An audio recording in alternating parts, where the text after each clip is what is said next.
在地人在地前来到花莲街仔的巷仔底，有一间老厝专门咧卖手工做的巧克力，主打甜点在地化。头家甲花莲在地马告、金针甲鹿心花融入去巧克力内底，讲顾客只要一个食，就会变主顾。巧克力放入可可粉点面，然后小可甲二条，这是花莲第一间手工巧克力专卖店。来自爱心这款，我们是使用了马告下去制作。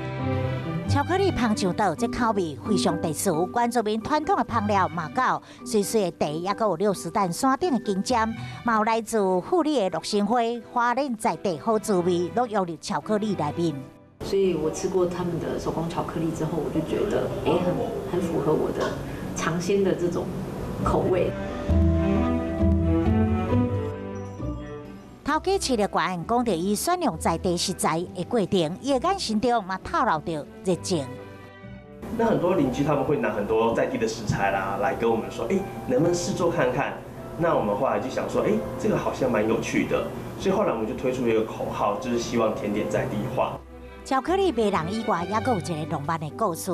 原来这间店是头家为太太所开的。我太太她喜欢吃巧克力，那我自己本身是花莲人。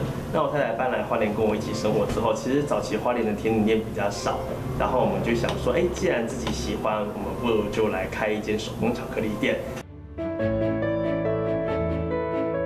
古早型木造的天棚，也有插门。